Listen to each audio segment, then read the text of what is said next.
On se donne un ensemble E de cardinal petit n et on cherche à déterminer la somme des cardinaux des différentes parties de E. Donc ça, c'est une somme qu'on va appeler S indice n. Et pour expliciter S indice n, on va chercher une relation entre Sn plus 1 et Sn. Donc pour ça, on va se donner un ensemble F de cardinal n plus 1. On va particulariser un élément x0 appartenant à f, et on va appeler grand E les éléments de f qui sont distincts d'x0, autrement dit, c'est le complémentaire du singleton x0, en sorte que le cardinal de E est n. On remarque alors que l'ensemble des parties de f peut se partitionner en deux sous-ensembles. Le premier, il est formé des parties grand X de f, tel que x0 soit dans grand X, et puis l'autre, c'est l'ensemble des parties grand X de f qui ne contiennent pas x0.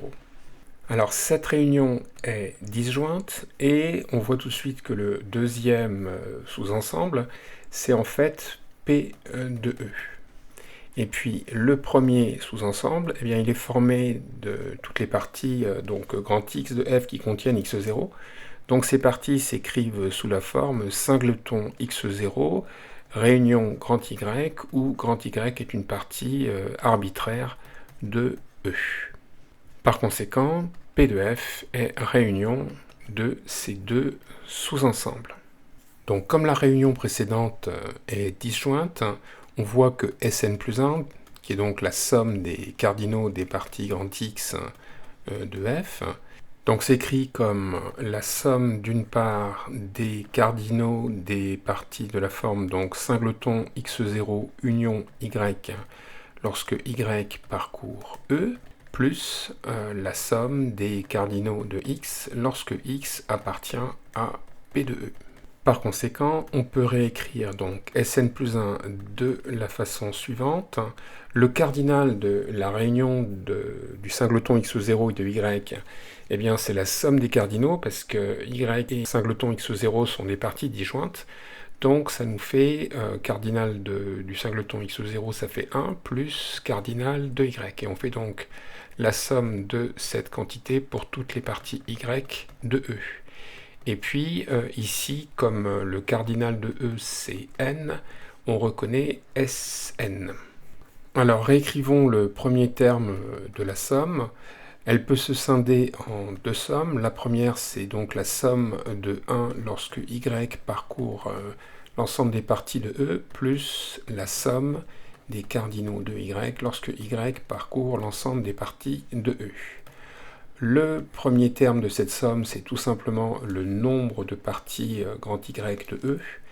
Donc c'est le cardinal de P de E.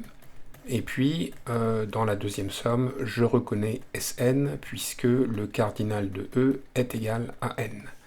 Et enfin, le cardinal de P de E, c'est 2 puissance n, puisque E est de cardinal n. Donc ça nous fait 2 puissance n plus Sn. Donc, en remplaçant dans la relation où il y a Sn plus 1 ici, on voit que Sn plus 1 est égal à 2 puissance n plus Sn plus Sn.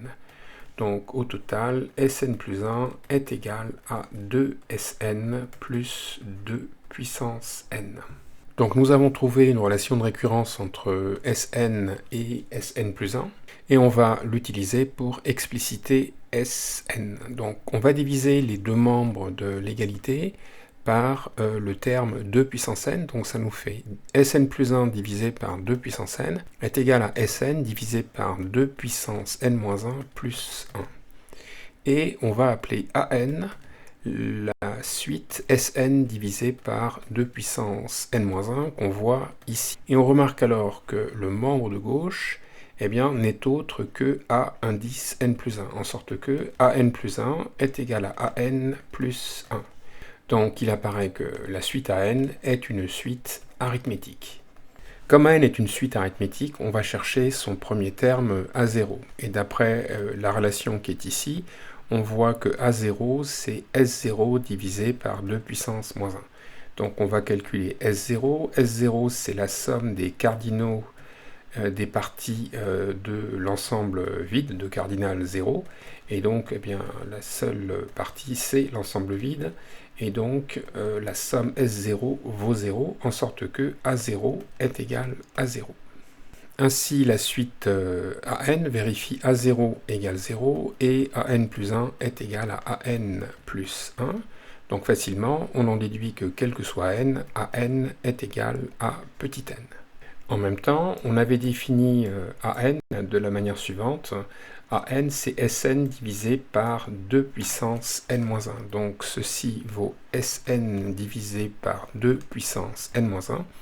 Donc on peut en déduire que Sn est égal à n multiplié par 2 puissance n-1.